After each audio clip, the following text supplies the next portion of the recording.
Hello class 7th, welcome back to your maths online classes. Today we are going to start a new chapter, that is chapter number 14th, lines and angle. So let's begin with the basic concept of geometry that will help you to understand the questions much better. So chapter name is lines and angles. Okay, that is chapter number 14. So first concept is what you need to know, that is a point. What is a point? ठीक है, point क्या होता है? So if I put a dot here, this is a point. If I put a dot here, this is a point. So point is basically a mark of position. ठीक है, एक position को हमने mark कर दिया and a point has no width, no length and no thickness. ठीक है, बस ये क्या है, एक पोजीशन को मार्क कर रहा है, क्योंकि यहाँ एक डॉट अलग है और यहाँ पर एक डॉट अलग है. दैट मीन्स ये कुछ पोजीशन तो ऑक्यूपाई कर रहा है, बट ना इसकी कोई लंबाई है, ठीक है, ना कोई चौड़ाई है, ना कोई मोटाई है. It has no length, no thickness and no width. Now second concept is what is a line. Okay, suppose this is a point and यहाँ से मैंने इसको आगे बढ़ा दिया. ठीक है, so a line has only length. Line के पास क्या होती है, सिर्फ लंबाई होती है. It has no width and no thickness. Okay, a line has length but no breadth and no thickness. And now what is these arrow is saying here, in ये हम arrows के use करते हैं. These arrow means that this line can be extended further in both ways. Left में भी और right में भी हम इस लाइन को कहीं तक भी एक्सटेंड कर सकते हैं. तो suppose if I name this point A and this B, so we represent a line as AB and arrow on the above. Okay, तो ये शो करता है एक लाइन को. Now what is line? What is ray? If I fixed one point of a line and extend other opposite side to any length, it becomes a ray. Okay, तो अगर मैं किसी लाइन का एक पॉइंट जो है fix कर दूं और अपोजिट साइड को एक्सटेंड कर दूं तो वो बन जाती है एक रे. ठीक है, तो अगर इसका ये पॉइंट ए है और इसको मैं बी कहता हूं, तो हम रे को दिखाते हैं इस तरह से कि ए जो पॉइंट है वो तो फिक्स है और बी जो है एक्सटेंड कर रहे हैं हम. Then a line segment. A line segment both the positions are fixed. ठीक है, इसके दोनों पार्ट जो होते हैं वो फिक्स होते हैं, लेफ्ट वाला भी और राइट वाला भी. So it is a line segment, और लाइन सेगमेंट को हम इस तरह से शो करते हैं. सो आई होप आपको क्लियर हो चुका होगा what is a line, what is a ray and what is a line segment. Okay, now your fourth concept is collinear point. Your third concept basically collinear points.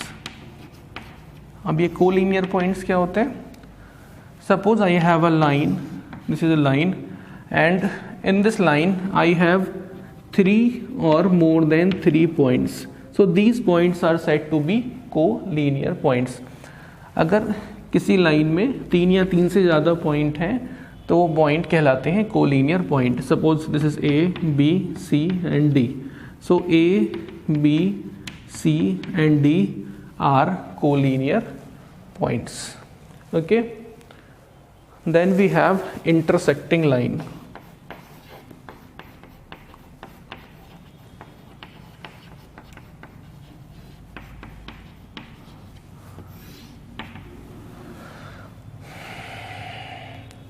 Now what is intersecting line? When two line intersect each other at one point only. ठीक है, जब दो straight line एक दूसरे को सिर्फ एक ही जगह पर मिलती हैं, एक ही जगह पर कट करती हैं, तो वो लाइंस कहलाती हैं intersecting lines. Okay, suppose this is A, this is B, this is C, this is D and this is point O. So line A B and line C D are meeting each other at point A, point O, or are intersecting each other at point O. एक दूसरे को point O पर काट रही है। So point line AB and line CD are said to be intersecting line। ठीक है, line AB और CD क्या कहलाएंगी? intersecting line। और जिस पॉइंट पर ये एक दूसरे को काटती हैं, पॉइंट O, ये पॉइंट O कहलाता है आपका पॉइंट ऑफ इंटरसेक्शन। ठीक है, जिस पॉइंट पर काटेंगे वो कहलाएगा point of intersection. Then we have concurrent lines.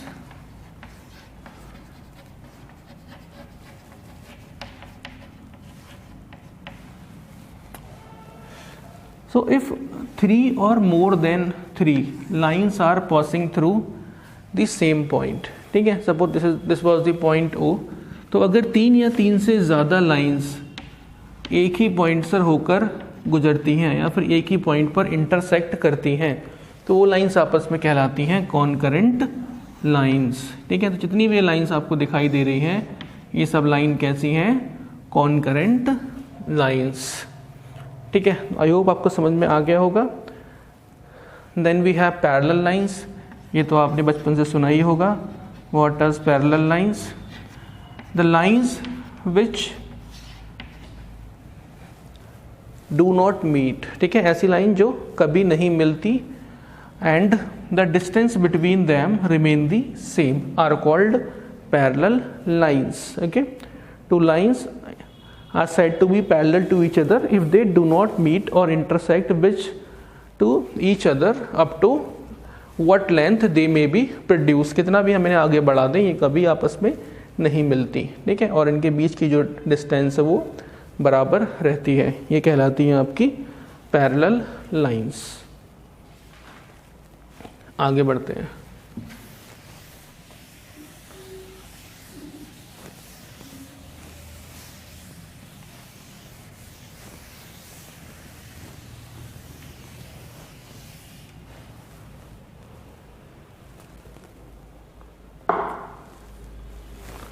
Now, seventh concept is angle.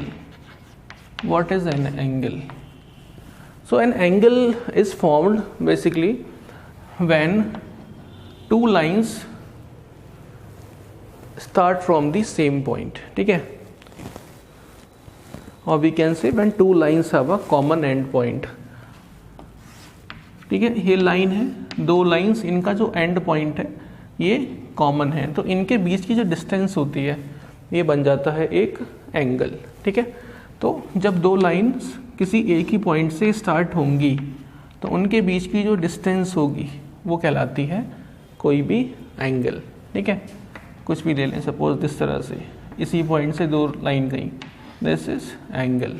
ठीक है, अब एंगल दो तरह के होते हैं, इंटीरियर एंड एक्सटीरियर। अभी उसकी बात नहीं करेंगे, अभी आपको वो बाद में आएगा। ठीक है, तो बेसिकली जो अंदर की तरफ एंगल बनता है वो इंटीरियर, और जो बाहर की तरफ एंगल बनता है वो कहलाता है exterior.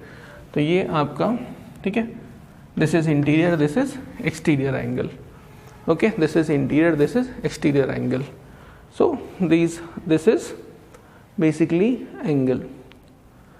Now types of angle, type की बात कर लेते हैं। तो पहला है अक्यूट एंगल। ठीक है, नाम है अक्यूट एंगल, नाम से लग रहा है, नाम से अक्यूट एंगल, बड़ा क्यूट एंगल है, मतलब छोटा है बहुत। तो ऐसा एंगल जो 90 डिग्री से कम मेजर करता है वो कहलाता है क्या? Acute angle. Then we have obtuse angle. ऐसे एंगल जो 90 से 180 के बीच में मेजर करते हैं वो कहलाते हैं ऑब्ट्यूज एंगल। ठीक है, then we have straight angle, नहीं, देन इससे पहले है राइट एंगल। ऐसा एंगल जो 90 डिग्री मेजर करेगा वो कहलाएगा क्या? Right angle. Then we have straight angle. ऐसे एंगल जो 180 डिग्री ही मेजर करेगा वो कहलाएगा straight angle. Then we have reflex angle.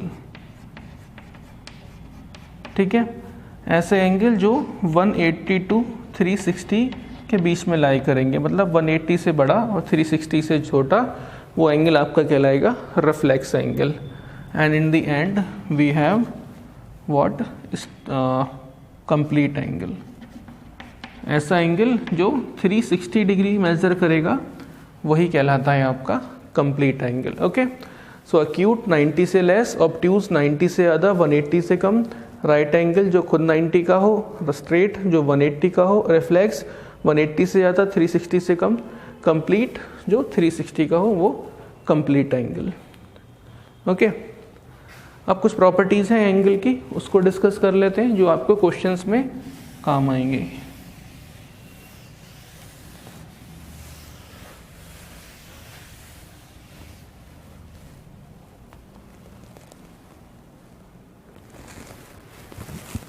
पहली property, suppose this is a line, this is a point. ठीक है, और यहाँ से कुछ एंगल फॉर्म हो रहे हैं, एक एंगल ये फॉर्म हुआ, ठीक है, एक एंगल ये फॉर्म हुआ, एक एंगल ये फॉर्म हुआ। ठीक है, तो किसी पॉइंट के अराउंड जो एंगल का सम होता है दैट इज 360 डिग्री। तो ये जो पॉइंट है इसके चारों ओर जो एंगल बनेगा, ये इसका जो सम होगा that will be 360 degree. Okay, suppose एक और ये है, तो अगर मैं इनको नाम दूं, suppose this is A, this is B, this is C. ठीक है, और इस पॉइंट को मैंने नाम दिया ओ। सो एंगल, इनको भी नाम दे देते हैं, एल एम दे दिया। So angle M O A plus angle A O D plus angle L O D plus angle L O C plus angle M O C, इनका सबका सम कितना होगा 360 डिग्री। तो एक पॉइंट की चारों तरफ जो एंगल का सम होता है दैट इज 360 डिग्री। और अगर हम लाइन के ऊपर ऊपर ही काउंट करें तो इसका सम होता है कितना 180 डिग्री। ओके, तो 180 का ही डबल हो जाता है क्या 360 degree. Okay,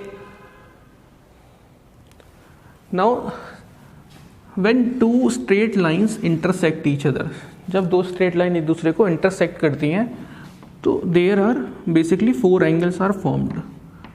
okay, angle number 1, 2, 3 and 4, and angles opposite to each other, like angle 1 is opposite to 2 and angle 3 is opposite to angle 4. They are called as vertically opposite angle and they are equal. So angle 1 will be equal to angle 2 and angle 3 will be equal to angle 4. और इनकी जो reason क्या है, reason है they are vertically opposite angle. ठीक है, so ये angle का मैंने साइन बनाया है। ठीक है, इसलिए इसे हम एंगल कहते हैं। तो जब भी को दो स्ट्रेट लाइन एक दूसरे को इंटरसेक्ट करेंगी तो वहाँ पर 4 एंगल्स फॉर्म होंगे और जो एंगल एक दूसरे के अपोजिट होंगे वो बराबर होते हैं और वो कहलाते हैं वर्टिकली अपोजिट एंगल। इसके बाद बात आती है कॉम्प्लीमेंट्री एंड सप्लीमेंट्री एंगल्स की। Complementary and supplementary,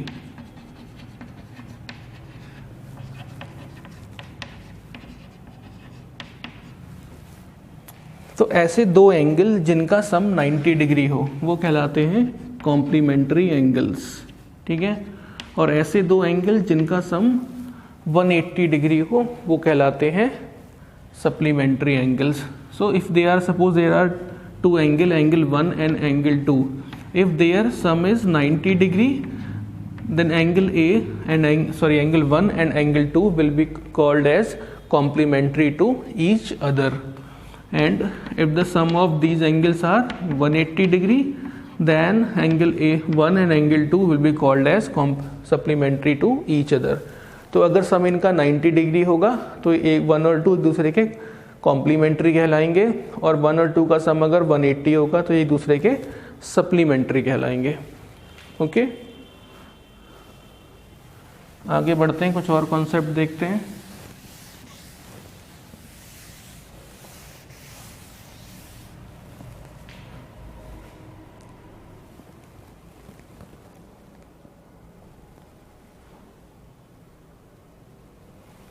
now the last one is adjacent angle. ये एडजेसेंट एंगल क्या होता है, ठीक है।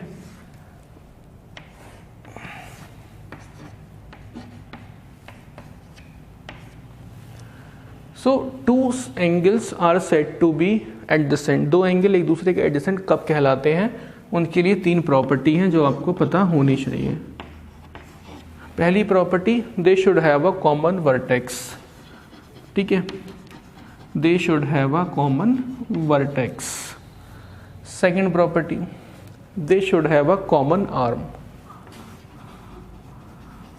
कॉमन आर्म का मतलब होता है साइड, ठीक है, ये कहलाती है वर्टेक्स और ये कहलाती है side, O A, O B and O C. And third property is common vertex, common arm and जो आपकी साइड कॉमन नहीं है that should be opposite to each other, ठीक है। अदर आर्म जो आपकी बची वो क्या होनी चाहिए, अपोजिट। किसकी अपोजिट, इस कॉमन आर्म की, ठीक है, इस कॉमन आर्म की वो अपोजिट साइड में होने चाहिए।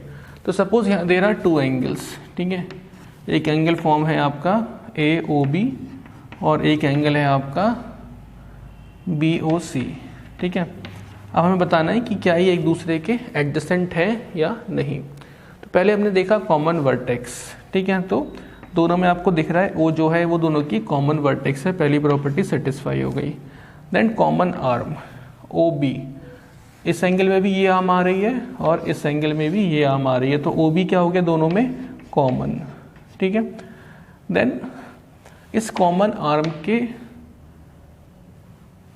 एंगल के दोनों साइड क्या होनी चाहिए, अपोजिट। इस तो जो इनकी साइड बची, कौन सी बची, ओ ए बची और ओ सी बची, ये इस कॉमन आर्म के अपोजिट होनी चाहिए। तो एक इस तरफ है और एक इस तरफ, that means O A and O C are क्या है, they are opposite. So these angle are adjacent angle. वो क्या ध्यान में रखना है, कॉमन वर्टेक्स होनी चाहिए, एक कॉमन आर्म होनी चाहिए और जो आर्म कॉमन नहीं है वो कॉमन आर्म के अपोजिट साइड में होनी चाहिए, तब जो एंगल फॉर्म होते हैं वो एक दूसरे के एडजेसेंट कहलाते हैं, ठीक है। आगे बढ़ते हैं। अब एक कॉन्सेप्ट और बचा है उसको भी देख लेते हैं, that is concept of transversal.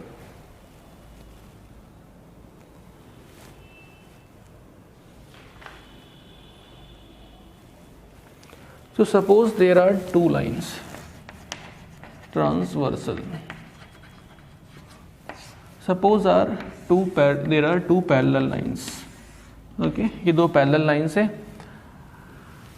and one straight line is intersecting these both parallel lines. तो एक ऐसी straight line जो दो parallel lines को intersect करे वो कहलाती है ट्रांसवर्सल, ठीक है। तो ये जो लाइन है, सपोज इसको नाम दे दूं ए बी, तो ए बी जो यहाँ पर है वो क्या है, एक ट्रांसवर्सल, ठीक है। So a line which intersect two parallel lines is said to be transversal.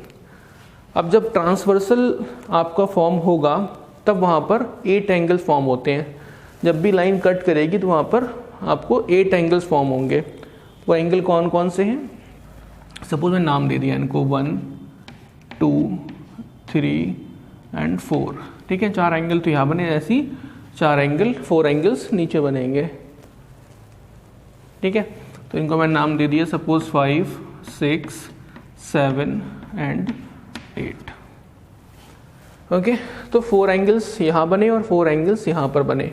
अब इनके कुछ नाम होते हैं, उन नाम को देखते हैं। First one is alternate interior angles, ठीक है, अल्टरनेट इंटीरियर्स एंगल्स। तो इंटीरियर मतलब अंदर की साइड, ठीक है, ये जो पार्ट है अंदर की साइड है, तो ये जो अल्टरनेट इंटीरियर एंगल बनेंगे वो अंदर की साइड बनेंगे। तो ये जो एंगल आपको दिख रहा है, ठीक है, इसका अल्टरनेट एंगल होगा ये, इसको एक छोड़ के, ठीक है, इस 3 के बाद 4, 4 के बाद 5, तो इसलिए हम इसे कहते हैं अल्टरनेट, ओके। तो कौन कौन सा अल्टरनेट हुए, एंगल 3 एंड एंगल 5। ऐसे यहाँ पर एंगल 4 और angle 6. So angle 4 and angle 6, they are alternate interior angle. Then we have alternate exterior angle. Alternate exterior angle. इसमें क्या अंतर होगा, ये होंगे ये भी अल्टरनेट, अब ये बाहर की साइड फॉर्म हो रहे होंगे. ठीक है, तो हमने क्या देखा, 3 के अपोजिट था 5 एंड 4 के अल्टरनेट था 7. अब हमें क्या करना है, अल्टरनेट एक्सटीरियर एंगल देखना है. तो यहाँ पर देखें आप, ये एंगल बन रहा है बाहर की साइड में और एक एंगल बन रहा है बाहर की साइड में. ठीक है, तो इसका जो अल्टरनेट होगा ये एंगल होगा.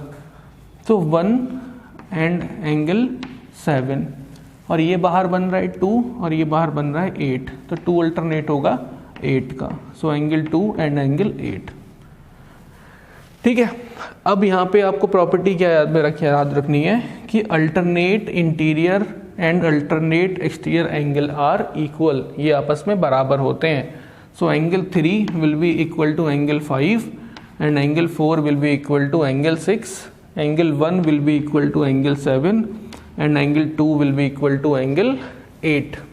ठीक है, सो 3 बराबर होगा 5 के, 4 बराबर होगा 6 के, 2 बराबर होगा 8 के, 1 बराबर होगा 7 के. ये कहलाते हैं अल्टरनेट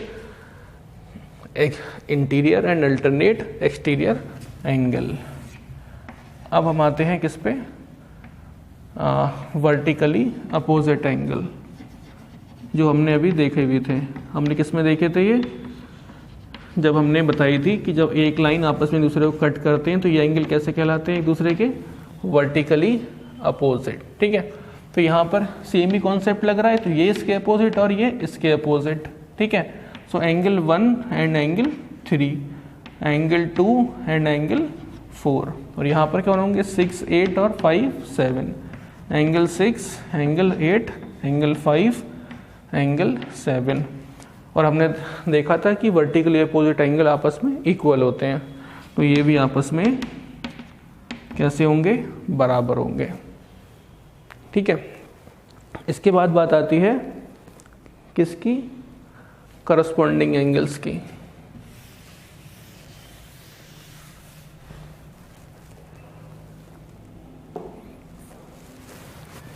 थर्ड है करस्पॉन्डिंग एंगल.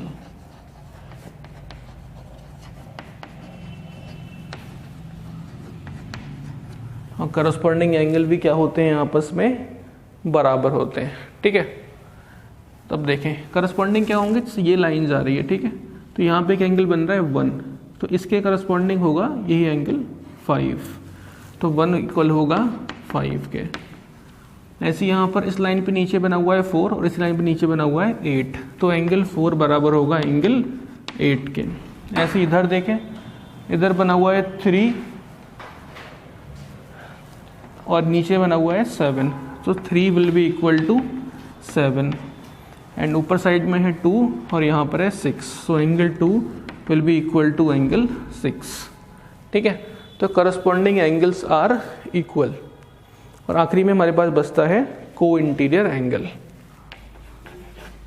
को इंटीरियर एंगल्स, अब इनका जो सम होता है, इनका सम होता है 180 डिग्री. ठीक है, अब को इंटीरियर कौन से होंगे, जो अंदर की साइड बने होंगे, को इंटीरियर. ठीक है, इसका ये और इसका ये.